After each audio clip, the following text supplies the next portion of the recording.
আসসালামু আলাইকুম, আমি doctor Reshma Aziz, consultant, anorectal surgeon and paediatric surgeon. আজকে যেভাবে আপনাদেরকে বলেছিলাম যে প্রতি মাসে অন্তত 2 বার করে আসবো আপনাদের সাথে কথা বলতে, আবার আসলাম ঈদের আগে, আবার আসবো ঈদের পরে ইনশাল্লাহ। সবাই ভালো আছেন নিশ্চয়ই, ভালো থাকেন, সুস্থ থাকেন, এটাই চাই। আচ্ছা, আজকে জিনিসটা যেটা নিয়ে কথা বলবো একটু ডিফারেন্ট নর্মালের চেয়ে। আজকে বলবো একটা পেশেন্ট ওপিডিতে আসা থেকে নিয়ে তার ডিসচার্জ পর্যন্ত এই জার্নিটা নিয়ে কথা বলবো। আজকে রোগ নিয়ে বলবো না, এই জার্নিটা কেমনে হয়, সো দ্যাট সবার জন্য বোঝার সুবিধা হয় যে আপনি যখন আসলেন, আপনি একটা ডক্টরের চেম্বারে যখন আসলেন, আসা থেকে আপনার যদি সার্জারি হলো একরকম, সার্জারি না হলো একরকম, আজকে এটা নিয়ে ডিসকাস করবো। সো আমি যেহেতু piles, fissure, fistula, anorectal disease, anorectal সব কিছু নিয়েই ডিল করছি আজকাল বেশি। আপনাদের যখন কোনো পেশেন্ট আসে আমাদের কাছে, সো একজন আসলেন ওনার কমপ্লেন নিয়ে, আমরা কি করি, প্রথমে মেন্টালি আপনাদেরকে আসার আগে যখন আপনার পাইলস বা ফিশার বা ফিস্টুলা বা অ্যাপসিস যেটাই হবে, আপনারা অবশ্যই বাথরুম করে পায়খানা করে ভালো মতো আসবেন, সো দ্যাট আমাদের দেখতে সুবিধা হয়। তা আপনাকে বারবার আসতে হবে না। আর যদি আপনারটা বাথরুম লোডেড থাকে, আমরা প্রোক্টোস্কোপ বা হাত কিছু দিলে আমরা ডায়াগনোসিসটা হয় না। গ্লিসারিন সাপোজিটরি বাজারে পাওয়া যায়, 10 টাকা দাম। গ্লিসারিন সাপোজিটরি একটা সকালে পায়খানা রাস্তায় দিয়ে পায়খানা করে তারপর আসলেন। এখন যখন আমরা ডাক্তাররা আমরা আপনাদেরকে পরীক্ষা করি, পরীক্ষা করার পরে আমরা ডিজিটাল এক্সামিনেশন, আগে সিমটম শুনলাম আপনার কি আছে না আছে, ডিজিটাল রেক্টাল এক্সামিনেশন যেটা আমরা হাত দিয়ে এক্সামিন করে দেখি, যেটা হাতে ডায়াগনোসিসটা 90%ই আমরা বুঝে যাই। তারপর আমরা প্রোক্টোস্কোপ করি। যদি অনেক ব্যথা কন্ডিশনে থাকে পেশেন্ট, তাহলে আমরা প্রোক্টোস্কোপ আর করি না, আমরা ডিজিটাল রেক্টাল এক্সামিনেশনে জানতে পারি যে কি। আবার অ্যাপসিস থাকে কিছু পেশেন্টে, যেটা দেখায় যায়। কিছু পাইলস বাইরে বার হওয়া থাকে, ওটাও বোঝা যায়। কিছু পাইলস ভিতরে থাকে, যেটা আমরা প্রোক্টোস্কোপ করে বুঝি।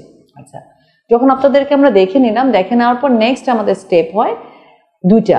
একটা হচ্ছে কনজারভেটিভ ট্রিটমেন্ট, যাদের ধরেন আমরা সার্জারি চাচ্ছি না তখন করতে, বা সার্জারি দরকার নাই, বা সার্জারি একটু ডিলে হবে, ওনাদেরকে আমরা কনজারভেটিভ ট্রিটমেন্ট। আরেকটা গ্রুপ অফ পিপুল যাদের সার্জারি দরকার, ইমিডিয়েট সার্জারি অথবা ইলেকটিভ সার্জারি। ইমিডিয়েট সার্জারি মানে হচ্ছে এখনই লাগবে, যেমন অ্যানাল অ্যাপসিস অথবা এক্সটার্নাল থ্রোম্বোস, পাইলস, যে কোনো ধরনের ফিস্টুলা, ইমিডিয়েট অপারেশন লাগবে। আর আরেকটা আছে যে অ্যানাল ফিশার হোক, বা একটু আমরা ওয়েট করে তারপর করব। সো যেটা হচ্ছে আমরা কনজারভেটিভ ট্রিটমেন্ট দিব আমরা যাদেরকে, তাদের জন্য হচ্ছে আমরা এক্সামিনেশন করার পর কিছু বাথরুম নরম করে, যেটা ফার্স্ট কমপ্লেন যেটা হয় কনস্টিপেশন, আগেও বলেছি কনস্টিপেশন দিয়ে এভরিথিং শুরু। সো কনস্টিপেশনকে আমরা নর্মাল করার জন্য আমরা ল্যাক্সেটিভ, বাজারে যেগুলো পাওয়া যায়, ইসুপগুল পাওয়া যায়, বিভিন্ন ধরনের ল্যাক্সেটিভ দিব। আপনি গরম পানিতে বসবেন, আপনাকে আমরা বিভিন্ন ধরনের মলম লাগা যায়, যেটা লোকাল অ্যানেস্থেটিক, ওটা দিব লাগাতে, কিছু মুখে খেতে দিব। এভাবে কনজারভেটিভ ট্রিটমেন্ট করে আবার 1 মাস বা 1.5 মাস পর আসবেন, তখন আমরা পেশেন্টকে দেখবো যে কি অবস্থা। তারপর পরবর্তী ট্রিটমেন্ট, কিছু ইনভেস্টিগেশন দরকার হয়, কিছু বেসিক ইনভেস্টিগেশন, সিবিসি, স্টুল, আরই দেখতে হয় যে অকাল ব্লাড আসছে কিনা, তারপর আপনার র্যান্ডাম ব্লাড সুগার, এই টেস্টগুলো আমরা করলাম, ফলো আপে আসতেন। এটা গেল যাদের কনজারভেটিভ ট্রিটমেন্ট দিচ্ছি। এখন যাদের সার্জিক্যাল ট্রিটমেন্ট দরকার, কিছু পেশেন্টের ইমিডিয়েট সার্জারি দরকার, যেটা হচ্ছে অ্যাপসিস, যেটা হয় রেক্টাল অ্যাপসিস, বা হচ্ছে গিয়ে anal fistula, external thrombosed, piles, bleeding হচ্ছে, পেন। ওই পেশেন্টগুলোকে আমরা তো প্রোক্টোস্কোপ করা যায় না, অনেক ব্যথা থাকে, তখন আমরা ডিজিটাল এক্সামিনেশন করে আমরা হচ্ছে পেশেন্টকে বলি ইমিডিয়েটলি ভর্তি হয়ে যেতে। ভর্তি হয়ে যাওয়ার আগেও কিছু ইনভেস্টিগেশন আমরা করি, যেমন আপনার ডায়াবেটিস আছে নাকি, আপনার লিভার ফাংশন কেমন, আপনার ক্রিয়েটিনিন কেমন, আপনার এইচএস, এক্সরে, ইসিজি, আর আপনার এগুলো আমরা করলাম, করে আপনাকে আমরা ভর্তি করলাম। আরেকটা জিনিস যেটা ফিস্টুলার ক্ষেত্রে হয়, এটা এই প্রবলেমটা অনেক হয়, যেটা অনেকে করতে চান না, অনেকে জানেন না, অনেকে ভাবেন যে টাকা খরচা হচ্ছে। যখন মাল্টিপল ফিস্টুলা থাকবে, সিম্পল ফিস্টুলা যেটা, সেটা আমরা তো হচ্ছে দেখেন, কিন্তু যদি মাল্টিপল ফিস্টুলা থাকে, আমাদের এমআরআই অফ পেরিনিয়াম করতে হবে। এমআরআই অফ পেরিনিয়াম করলে আমরা জানবো যে টাকা একটু খরচা হবে, 8,000 বা 6,000 এমন হবে দাম, কিন্তু আমরা দুইটা, যেখানে ওটার মুখটা কোথায় ওপেন হচ্ছে, সো দ্যাট সার্জনদের জন্য খুব সুবিধা হয় অপারেশনটা করার সময়, যদি আমাদের কাছে ফিল্মটা থাকে। আর আমরা যদি এমনি ধরেন অনেকে করতে চায় না, ব্লাইন্ডলি যদি করি, তখন আবার ফিস্টুলা রিকার হওয়ার সম্ভাবনা থাকে। সো যাদেরকে আমরা অপারেশন করবো, ওটা আবার আমরা একটা প্রিপারেশন দিয়ে দিই, প্রি অপারেটিভ প্রিপারেশন। 6 ঘন্টা আপনি কিছু খাবেন না, 6 ঘন্টা পরে আপনি যখন হাসপাতালে ভর্তি হয়ে গেলেন, 6 ঘন্টা কিছু খাবেন না। তারপর আপনাকে ওখানে হাসপাতালেই ভর্তি হওয়ার আগে আবার হাসপাতালে যেও গ্লিসারিন সাপোজিটরি দিয়ে আপনার বাথরুমটা ক্লিন করতে হবে, আপনাকে আইভি ফ্লুইড দিবে, অ্যান্টিবায়োটিক দিবে, অ্যান্টিবায়োটিক স্টার্ট করে দিই। তারপর আবার সার্জারির জন্য রেডি হই। সার্জারি আবার 2 ধরনের, একটা হচ্ছে ওপেন সার্জারি, একটা হচ্ছে লেজার সার্জারি। ওপেন আর লেজার সম্বন্ধে আগেও বলেছি, আবার পরে বলবো। আজকে আমার টপিক এটা না, আমার টপিক হচ্ছে যে আমাদের জার্নিটা ওপিডি তো ডিসচার্জ। সো যেদিনকে সার্জারি হবে ডে অফ, আমি সাধারণত এক একজন এক এক ভাবে করে, আমি যেদিনকে সার্জারি হয় আমি সেদিনকেই ভর্তি করাই, আর আমি হাসপাতালে রাখি না, বিকজ হাসপাতালে হসপিটাল ইনডিউস ইনফেকশন অনেক হয়। জায়গাটা এমনি একটা খারাপ জায়গা, জায়গাটাতে সবসময় ডার্টি জিনিস থাকে, জায়গাটা ঢাকা থাকে।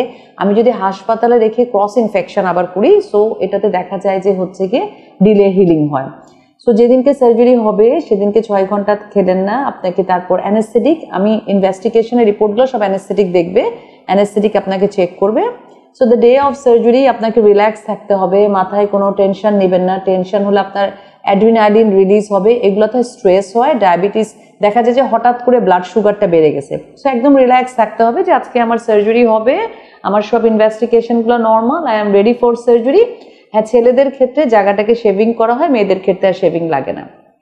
সো আমরা অপারেশনে গেলাম, এখন আমরা ওপেন করি, লেজার করলাম, আমাদের হার্ডলি আধা ঘন্টা সময় লাগে। লেজার সার্জারিতে তো 1 ফোঁটা ব্লিডিং হয় না, ব্লাডলেস সার্জারি আরও কম সময় লাগে, 10 থেকে 15 মিনিট লাগে। ওপেন সার্জারিতে আমাদের আমাদের যেটা আমরা ছোট্ট একটা কাট দিয়ে আমরা এক্সটার্নাল অ্যানাল স্প্রিনচারটাকে কেটে ফেলি এক সাইড দিয়ে, তারপর আপনার পাইলস থাকলো, যাই থাকলো, ফিস্কুলা থাকলে ফিস্কুলোক্টোমি করি। যেই প্রসিজারটাই করি না কেন, প্রসিজারটা হয়ে যাওয়ার পরে আপনি হচ্ছে গিয়ে 4 ঘন্টা কিছু খেতে পারবেন না, কারণ আপনাকে স্পাইনাল দেওয়া হয়। ইম্পর্টেন্ট থিং, স্পাইনাল দেওয়ার পরে যেটা এইটাতে পায়ের নিচেটা অবশ করতে হয়, জেনারেল সার্জারি পুরো জেনারেল আমরা অজ্ঞান করি না। সো স্পাইনাল দেওয়ার পর দেখা যায় যে হচ্ছে পেশেন্টের মাথা ব্যথা করে। কেন আমি এটা বলছি আপনাদেরকে, অনেক পেশেন্ট কমপ্লেন করে মাথা ব্যথা করছে। সো ফ্লুইডটা বেশি খেতে হবে, হাসপাতাল থেকে তো আপনাকে 2 লিটার ফ্লুইড দিবে, আর আপনার জন্য অ্যাডভাইস হচ্ছে আপনাকে পানি অ্যাটলিস্ট 8 গ্লাস খেতে হবে, ব্ল্যাক কফি খাবেন, আর 2 দিন আপনি চেষ্টা করবেন রেস্টে থাকতে, বেশি মুভমেন্ট না করতে। স্পাইনাল অ্যানেস্থেসিয়াতে স্পাইনালে যে আমাদের যে পিক করে, ওতে দেখা যায় যে হচ্ছে মাথা ঘুরায়। Most of the patient complain করে যে আমার মাথা ঘুরছে। পাইলসের যত না ব্যথা হয় তার চেয়ে বেশি মাথা ঘুরা, মাথা ব্যথা হয়। সো 2 দিন আপনি তো 8 ঘন্টা পোস্ট অপারেটিভে থাকলেন, 4 ঘন্টা পোস্ট অপারেটিভে 4 ঘন্টা থেকে আপনাকে একটু একটু করে পানি খাওয়ানো হয়। পানি খাওয়ানোর পর যখন দেখা যায় যে বমি হচ্ছে না, তখন আপনাকে লিকুইড খাওয়া দেওয়া হয় সেদিনকে। তারপরের দিন সকালে আপনাকে একটু সেমি সলিড খাওয়া দেওয়া হয়, আপনাকে গরম পানিতে বসায় দেখা হয় কোনো ব্লিডিং হচ্ছে নাকি, একটা সুন্দর প্যাক করে দিয়ে আপনাকে ডিসচার্জ করে দেওয়া হয়। ডিসচার্জের আগে কিছু বলে দিই, যেটা ডক্টররা বলে দেয় যে আপনাকে স্টুলটা সফট করতে হবে, আপনাকে গরম পানিতে বসতে হবে, অ্যান্টিবায়োটিক খেতে হবে, গ্যাস্ট্রিকের ওষুধ খেতে হবে, আর 2-3টা মলম আছে ব্যথা যাওয়ার জন্য। ওটা প্রথম 1-2 দিন আপনি পারবেন না, কারণ আপনার এমনি ভয় থাকে জায়গাটাতে। আর আপনি যেটা 2 দিন পরে মলমটা ইউজ করতে হয়। লো কমোড ইউজ করা যাবে না কখনোই, হাই কমোড ইউজ করতে হবে। বাথরুম হোল্ড করা যাবে না ভয়ের জন্য, হোল্ড করতে গেলে আবার সেই প্রবলেম হবে। একটু একটু ব্লিডিং হবে, কারণ লেজারেও যে আমরা যে সার্জারিটা করি ওই ব্লিডিং ব্লাডগুলো বাইরে আসবে, ওপেনে একটু একটু ব্লিডিং হবে, একটু হোয়াইট ডিসচার্জ হবে। This are the normal common কি বলো এটাকে, যেটা প্রসিজার অপারেশনের পরে। আপনি তারপরের দিন বাসায় চলে গেলেন, বাসায় যেয়ে আপনি 2 দিন একটু রেস্টে থাকবেন, পানি খাবেন বেশি করে। তারপর আপনি হচ্ছে গিয়ে প্রথম দিন একটু চেষ্টা করবেন সেমি সলিড খাওয়া খেতে, শাকসবজি খাবেন, কফি খাবেন, ব্ল্যাক কফি।